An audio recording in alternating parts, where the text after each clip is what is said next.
بسم الله الرحمن الرحيم. مشاهدينا الكرام، مشاهدي The Arab Immigrants Group على اليوتيوب وعلى الجروب وعلى الصفحة، أهلا وسهلا بكم. اليوم مرة أخرى نقابل الأستاذ تريفور المتخصص في الآيلتس. الأستاذ تريفور لديه خبرة طويلة 20 سنة وكان مصححا للآيلتس، فهو الخبير. أتيناكم به ليكون معكم ويضع أيديكم على النقاط التي تقف عائقا مع معظمكم حينما تقولون لقد حصلنا على أرقام سيئة في الكتابة. أستاذ تريفور, most welcome. Thank you. Please, أهلا وسهلا بك. Most welcome. Today we have a new episode about the writing. That's correct. We are continuing what we have started last week. Yes. And I'm not going to introduce you. Now you are famous for those 35,000 followers. Okay. Who knows? And they are waiting for this class. Yes. So I will leave you. Do whatever you like. It's your field. Okay. Thank you very much. So we will start talking about step 3, which is where we start to write our essay. If you're a little bit confused, why are we starting at step 3? You need to go back to our previous episode, and that's where you're going to see step 1, where we're thinking of different ideas, and then we move into step 2, which is where we are identifying what are the main topics and the main ideas that we will talk about and getting some examples. So in step 3, because I have already taken time for step 1 and 2, I have my ideas, and so when we come to this step, we want to be writing in about 20 to 25 minutes, because the key words will come from the first 2 steps. Now I'm expanding those words into sentences. So as I write, I take the information that I took from step 2, what are my best ideas, what are my specific examples, and what will I talk about. So if we look at the topic we were using last time, it was, what is the best country in the world? And of course, I'm going to choose Canada, and so I'll go through and explain some reasons why Canada is the best country in the world. In our step 2, making an outline, we talked about Canada having a great education system, we talked about the healthcare system, and we also talked about the beautiful tourist places. So I'm going to build on those ideas and expand my essay writing. So in my writing section, I'm going to look at 3 separate parts. So the teacher for IELTS is going to look for your introduction.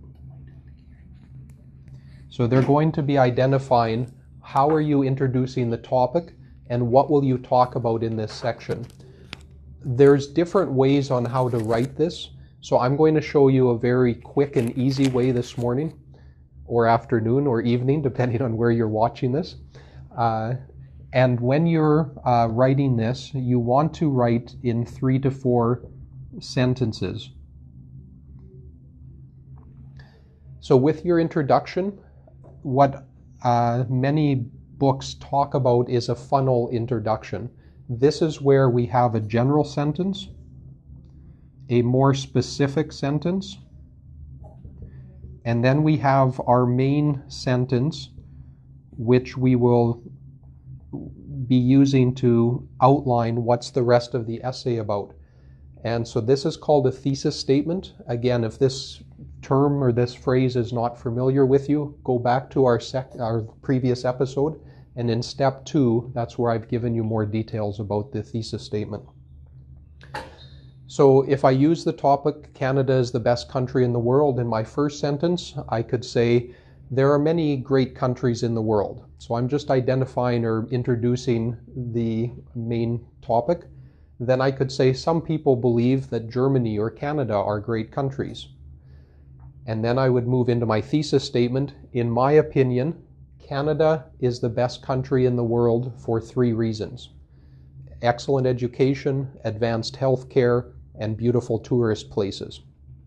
Now, often students say to me, if I write all of that out, that's very long. Why can't I just say Canada is great? And those are parts of what allows me to give you a 7 or higher in IELTS or lower. If you just say Canada is great here, I now need to look through the rest of the essay to find out why do you think Canada is great. But when you have it all the parts here, I glance at this sentence as the teacher, and then I can quickly identify, oh, you're going to talk about 3 reasons: the education, the healthcare, and the beautiful tourist places. That makes my job easier, which means I can give you a higher mark because it's more professional in how you've written it. Then I move into the body paragraphs. So with many IELTS essays, you're going to be writing 2 or 3 sections. In this case, we're talking about an opinion essay. I have 3 points. So I would have body paragraph 1, body paragraph 2, and body paragraph 3. If I'm talking about comparison contrast, so for example, compare the food from your country with the food in Canada, I may only have 2 body paragraphs. If I'm talking about problem solution, so how do we help to lessen air pollution in the world, then maybe I would talk about the problem in the first body paragraph. Air pollution is increasing, factories and vehicles and other causes that create more pollution. And then in the second body paragraph, I would talk about some solutions. People should be using public transportation more. There should be more education through the government in order to help people understand with the effects of pollution. So in this case, we're talking about Canada being a great country. So in body paragraph 1, I'm going to talk and write a sentence about education. In body paragraph 2, it's about the healthcare. And in body paragraph 3, that's where I'm talking about the tourist places. These ideas are not new. These are the exact words that I did in step 2 as I was thinking and narrowing down my ideas. So when I'm writing my paragraph, I'm going to have a topic sentence. This is where I have my topic. Canada is the best country in the world, and my main idea, one idea. Then I will have, in this section, I will try to have 5 to 8 sentences. And again, many times my students say, Mr. Trevor, I can't write that much. How am I supposed to expand to write 5 to 8 sentences? I think of 1 sentence, maybe 2 sentences. Well, that's why in step 2, I wanted you to think of 2 examples for each main idea. So with education, I would write, this is my topic sentence. I would write a general sentence about it. Then I would have my example A and example B. So if I have 1 sentence, a second sentence, 2 sentences for my example A, 2 sentences for my example B, now I already have 6 sentences. So that's how step by step you're guiding the reader. The teacher is able to see, oh, here's the parts, they're very clear. I'm going to do the same with healthcare. So I'm going to have example A and example B, and I'm going to do the same things for the paragraph 3, the tourist places. Often the main question I have at this stage is similar in step 2. How do I think of all these examples? Well, how do I learn how to play piano or other musical instruments? How do I learn how to play basketball or football or other sports? I need to just focus and be thinking of examples. Maybe when you're walking to work or to school, look around you and say, okay, if I'm writing an essay about where I'm going, what examples would I have?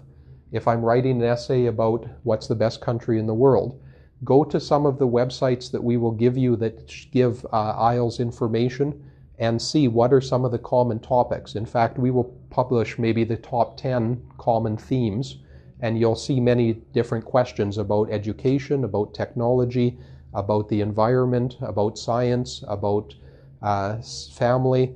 All of those topics will have questions, and you can just be practicing the steps of thinking of ideas. That will, the more you practice, it's not going to be one day and then tomorrow everything, you'll have all these ideas. It's a process over several weeks, even several months, because you're training your brain to be thinking of these examples.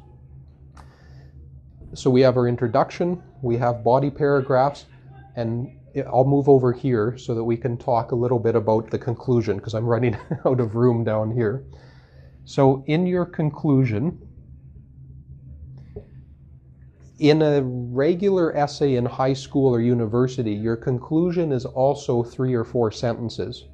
If you look at many of the IELTS essays, the conclusion is shorter. It's usually just 2 sentences, maybe 3 sentences.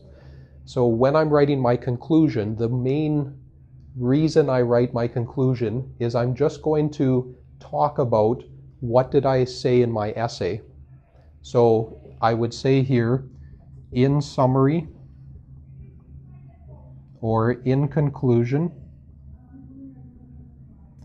and I would explain Canada is the best country in the world for 3 reasons: education, healthcare, and tourist places. The key here that the teacher is going to look at is, can I paraphrase or make changes in my sentence from the very first introduction and in my sentence or my words here? So are there synonyms? So if I talk about beautiful, could I say enchanting, or could I say gorgeous, or nice to see? If I talk about excellent education, then how would I change that? And so this is again similar with getting examples. It's a matter of practicing, looking at synonyms, looking at common adjectives that we use when we're describing places or people or things, and then having 2 or 3 words in your mind as you move into this section. Again, it's not an easy, instant process, but if you're adding to your vocabulary each day, you're looking at synonyms, you're looking at how would I say this sentence in a different way. And for those who study with me, I have sections of practices where the only thing they do for 2 or 3 days is work on conclusions. So I give them the introduction and they practice. How would I say this? I correct it, I give some advice, examples, and then they do more introductions and writing conclusions. If I'm to summarize this step 3, I could say that it's like, and I'm not the best artist in the world, but I could say that it's like a sandwich or a hamburger. I'm going to have the bun on top and the bun on the bottom, so similar information at the start and at the end. And in the middle, I'm going to have maybe some meat, maybe lettuce, maybe there's some sauces that are put down here. But as I look at this, the same information is happening, and then I have a little bit different information, but I have the same idea. If I, as the teacher, can see this, then I'm going to be giving you a higher mark. If you're missing some of these parts, you don't have examples that are very clear, or you're not introducing your thesis statement, you just say Canada is a great country in the world, and then you start talking about different ideas, I know 2 things. One, I'm going to have to give you a lower mark, but also secondly, you didn't take time with step 1 and step 2. You didn't take time to identify the question, see what the key words are, think of some ideas and examples, and then start writing. You probably jumped right to this step. And that's where many students are not getting the 7 or the 8 that they need in IELTS. They're getting 5, 5.5, etc. So maybe I'll pause here and see if there's questions that have come up. Maybe there's information that I need to clarify. Till now I can see its comments. Yes. And I'll go to the mail because there was a question through the email. Sure. And I hope I can get it. Maybe we can play it. Okay. Because the only other step in the 4 steps in writing is just how do we make changes to make the essay look better. And so I can talk briefly about that, but we can also answer the question. Give me a second. Sure. This one is IELTS. And this is the question. I'll play it now in a second. I need the mic. If this succeeds today. Samir, my question is, what should we do if we don't have any knowledge about the subject? And what should we do if we don't understand the question? I'll repeat the question in a second, please. 1 second, and I'll repeat the question for you. Yes. What should we do if we don't have any knowledge about the subject? Yeah. And what should we do if we don't understand the question? Exactly. Okay, somebody's echoing somewhere. Okay. Mute it here. Okay. Okay. That's an excellent question. And I think many people are in a similar situation to this person who's asking. So they have two parts. If I don't have knowledge about the topic that I'm being asked, or if I don't understand the question. So my advice, I'll start with not understanding the question first. In step 1, I talked about when you're looking at different questions, you want to identify what are the key words and what is the question type. And so if I have a question, let's say during the exam, if I don't understand the question, I want to just identify some words and just start writing on that. And if I'm following a order or a structure, at least the teacher can give you some marks because of how you've organized it. You've made it look professional. So if you don't understand the question and you don't have it organized, now we're going to have to give you a 4.5 or a 5 because we're not seeing the structure and the information, the knowledge you have. What I would recommend for you or for others, if you're not understanding IELTS questions, is start to look at different questions. Maybe every day, look at 5 different questions and identify what are the key words, which are usually the nouns in this section, and what is the question asking me. IELTS questions often are 2 or 3 sentences, and students sometimes start answering the information in the first sentence, and that's not the actual question. The question is usually that you're to write about is usually in the last sentence. So that will help you a little bit with that understanding the question. If you don't have the knowledge, this is where your other skills have to come into place. You need to be reading. A lot of times people are using websites that are from Al Jazeera or from BBC. It doesn't necessarily matter the main website you're looking at. Even if you're using Canadian websites and for the news, these websites, and then do a search on the website, the news websites, for technology, science, environment, pollution, family, you will come up with many articles. As you're reading through those articles, you're going to start to understand more vocabulary and more ideas about different topics. Okay. I have a question for you by Mr. Sami. Yes. He says, I need to ask if we have 2 views and you need to write your opinion, Yes. how the structure will be. Okay. In example, Yeah. now it is, and the sentence is not connected. Okay. It's disconnected. Yeah. Okay. Yes. Okay, so the question is, if I'm writing about 2 different views and my opinion, what is the structure? I have 2 choices, and so I hope I don't confuse you here. So I'm going to go with the simpler choice first, the simpler structure, and then I will show you a different way that's a little bit more complicated. The simplest way is, in your first body paragraph, you're going to talk about the first view. So I'm just going to say view A. Okay. The second body paragraph, you're going to talk about view B. And in your third body paragraph, you're going to talk about your opinion. And so this will then allow the teacher to see you understand the organization and how will I explain it step by step. Okay, that's the easiest format. A second choice, let's say that your opinion is for view B. Let me explain it this way. So I have 2 viewpoints, A or B, and my opinion is talking about view B. So in the first body paragraph, I can say, I strongly agree, or I encourage, my opinion is, and you talk about view B. Here, I'll make this, usually as I get less space, I make it smaller and smaller. So let me just write it. So I talk about view B in my first body paragraph. In my second body paragraph, I also talk about view B for 1 or 2, well, I'll say 2 to 3 sentences. So the teacher sees, oh, you're very strong about view B. This is what you feel is important.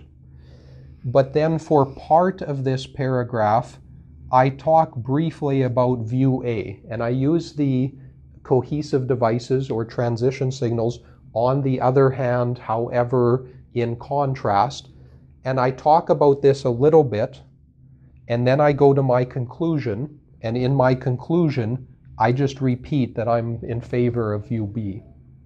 So in this format, it's a little bit more complex, and you may get a little bit higher mark because I'm talking mostly about view B, a little bit about view A, but I'm just not focused on it, and then I'm concluding still about view B. So that should help you see how this structure is. Okay. I have a question. Yes. Based on that example of views, Okay. does view A act as a counter argument, or is it just something that you acknowledge view B, the benefits, or the what's the purpose of identifying view A if you're strongly with view B? Okay, excellent. So in IELTS, if with the question, they often say in the question, and, well, so I'll write it down, but in the question, they will say and or. That tells me how much I need to talk about both parts. If they say and, it's probably better than to have your first paragraph about A, your second paragraph about B, your third paragraph about your opinion. But if they say or, that's where I'm acknowledging there's another viewpoint, but the teacher can see most of this, and in that case, I'm not giving equal weight. I'm showing why my opinion, I'm showing my strengths about my opinion, how strongly I feel about it, because most of my essay is about view B. Okay. Thank you. You can continue. Okay. I know there was one other thought that came to mind with knowledge, and I was just trying to remember. I will come back to it if it comes in my mind. So I want to talk briefly about step 4. We've done all of the hard work. Once you've done the brainstorm outline and you've got your ideas, you've written these sentences in length and made it into a structured essay. When we get to step 4, this can go very quickly, just in a couple of minutes. But what I see many students do is they're writing. The IELTS examiner says, you have 5 minutes left. They keep writing. You have 2 minutes left. They keep writing. Okay, time is up. Okay, and they hand it in quickly. You always need to have 3 or 4 minutes at the end to glance through what you wrote, because sometimes you're making simple mistakes that you can change very quickly in order to raise your mark. So I will just take a minute to erase some of this, and then I will look at step 4.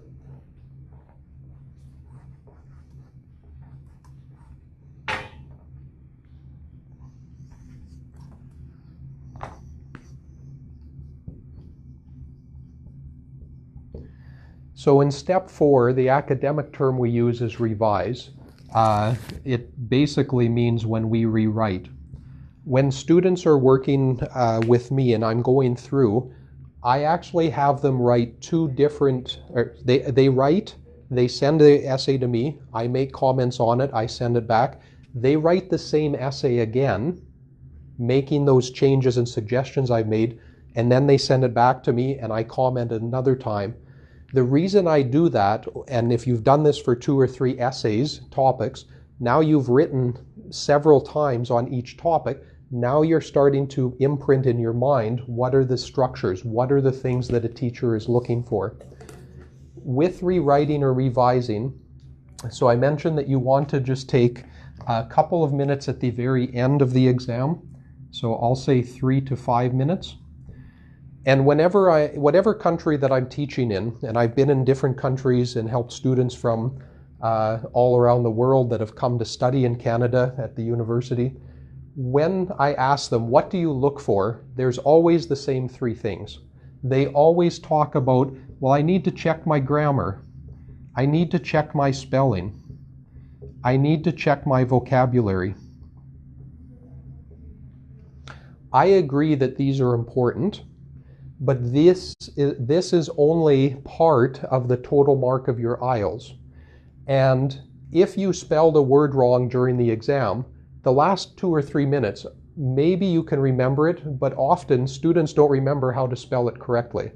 Similar with grammar, they may have difficulty with that. What I recommend is to look for 3 things first. Look at your organization.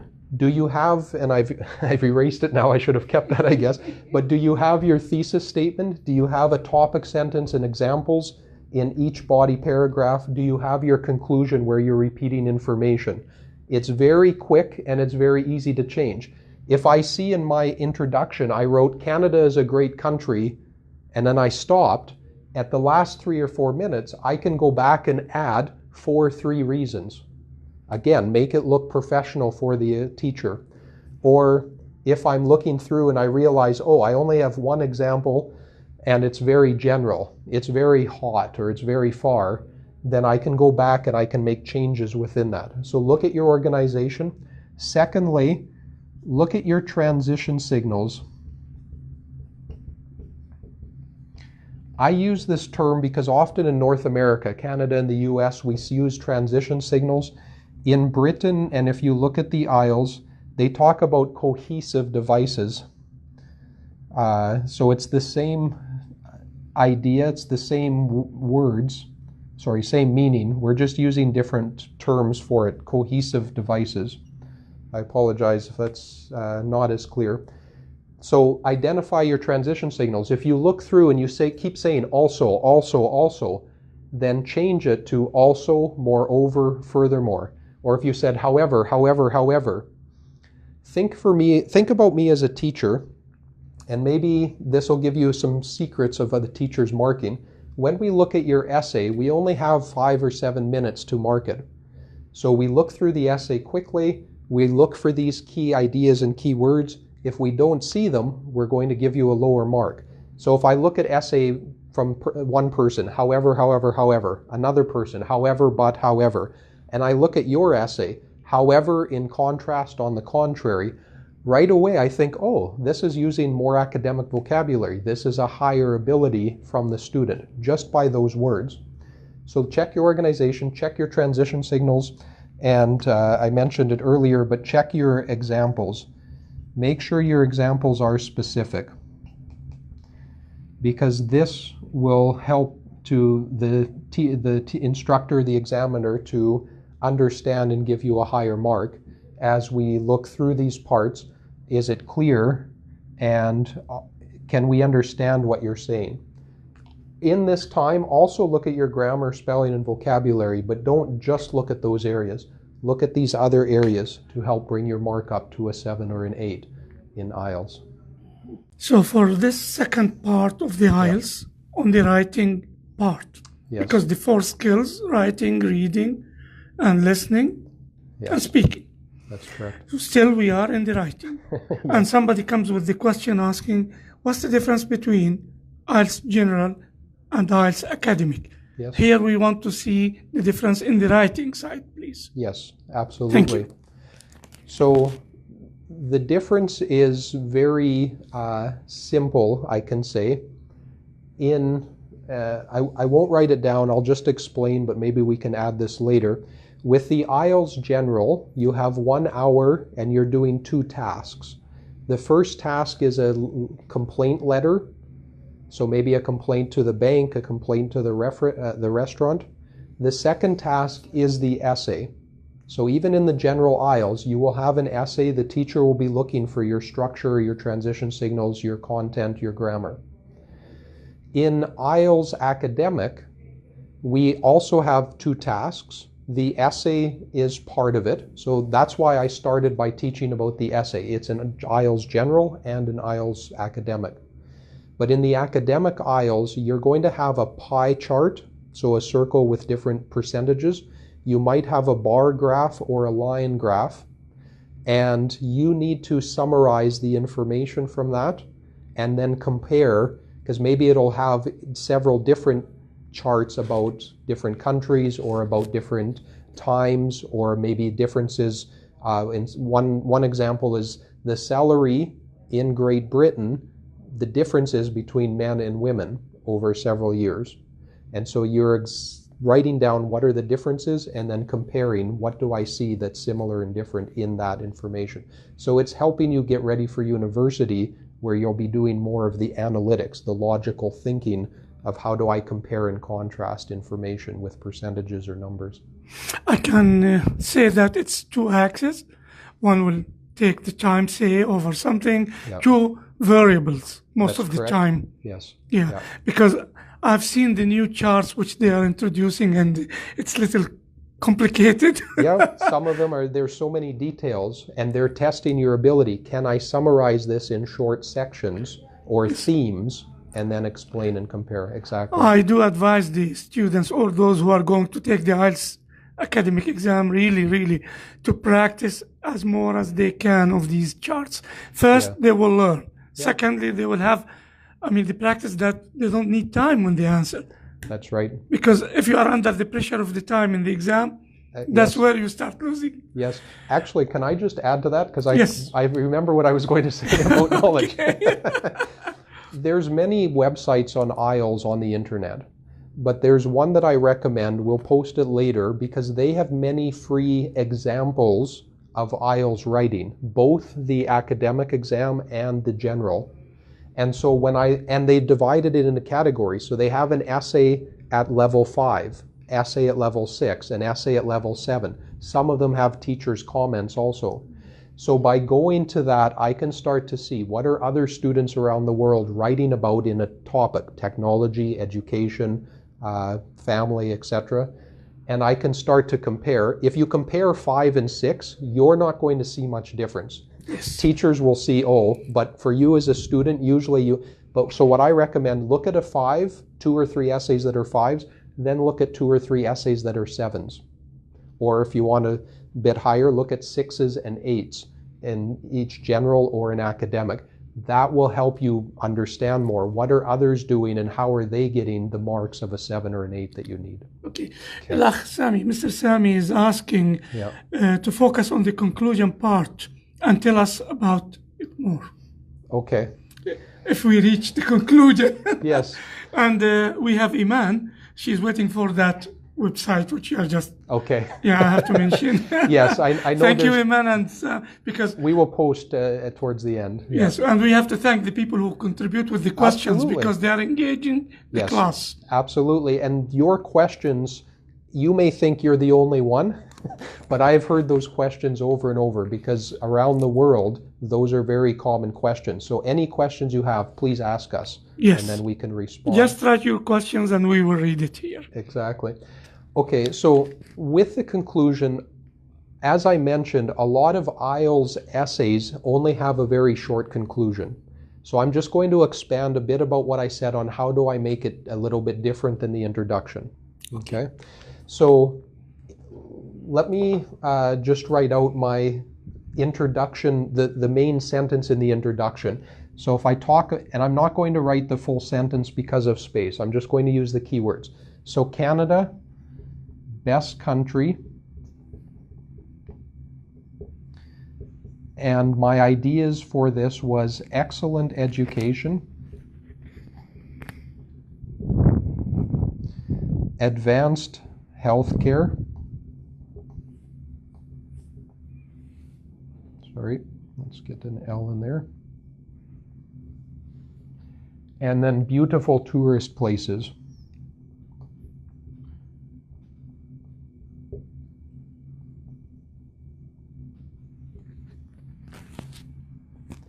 So my complete sentence would read, Canada is the best country in the world for 3 reasons: excellent education, advanced healthcare, and beautiful tourist places.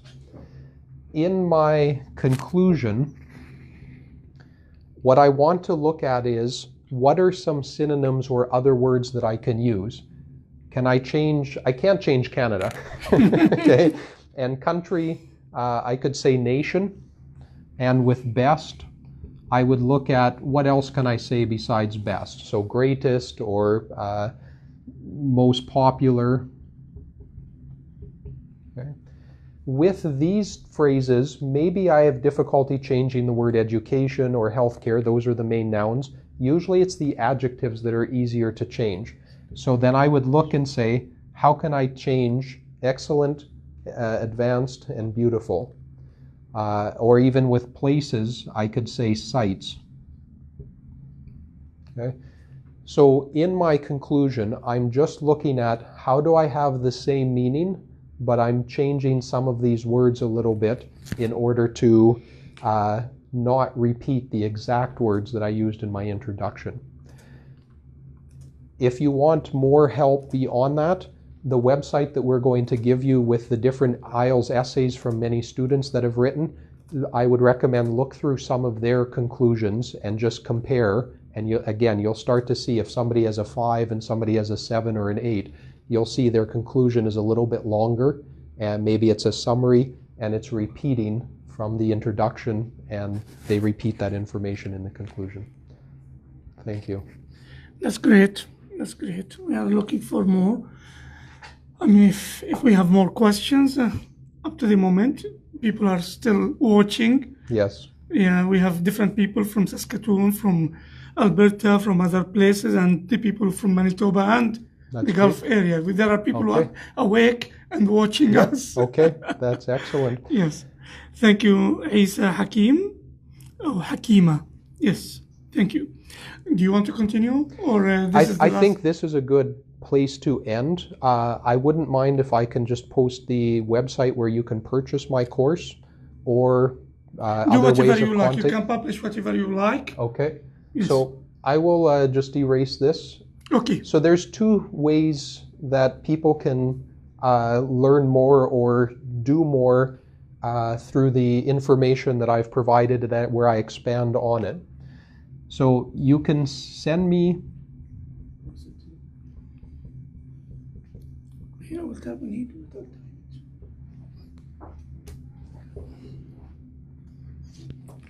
So you can send me an email. My website and my email is IELTS Test Prep, PREP, at, so this is the at sign, yahoo.ca. So because I am in Canada, I'm not using the .com, which many do. I'm using the .ca. My website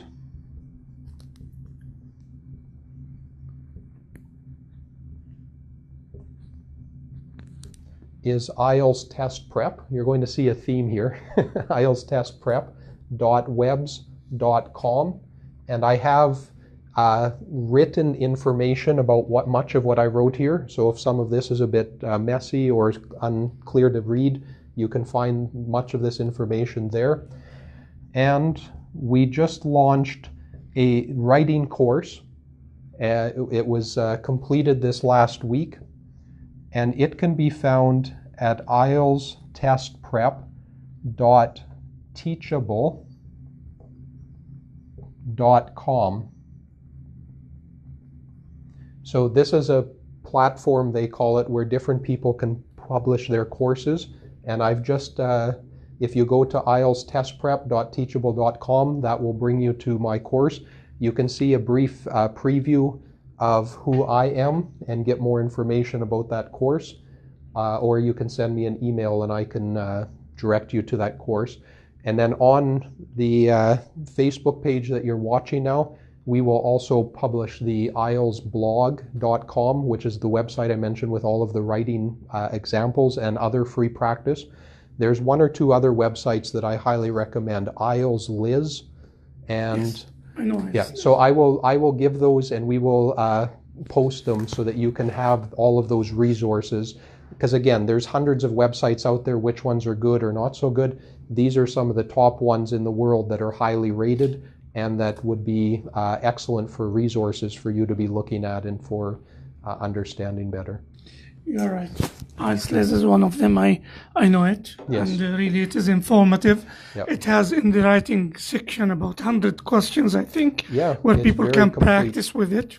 Right. So I do recommend it. Really. that's where people can go and see the questions. Then they can follow this structure and they can be practicing and doing that 3 or 4 times, maybe one every 2 or one essay every couple of days. Yes. And that's how they will start to get better with their IELTS writing. I think we can conclude today with this. Yes. Yeah. Thank you very much. and that's great. We thank everyone who was with us live today and who is thank going you. to watch later. Yes. And we will have a promise to have another episode later. We did not decide when, Not because yet, we are but- still in summer. Yep. Some people go on Yeah, there's vacations vacations often in here Canada, and there. but I would really like to talk about speaking. I think writing and speaking are two of the areas where many students are struggling, and that's what we can help to improve their writing and their speaking. We will see the feedback on these two episodes, this one and last one. If there is anything that people still are asking about, Yeah. we will cover it. Yeah, And then correct. we go into the speaking part. I think that would be excellent. Thank you very much, everyone who was with us today. And from the Arab Immigrants Group and page and YouTube channel, we thank Mr. Trevor for this free again, because people say, IELTS free and live. It is. Thank you. Okay, thank you very much. Shukran.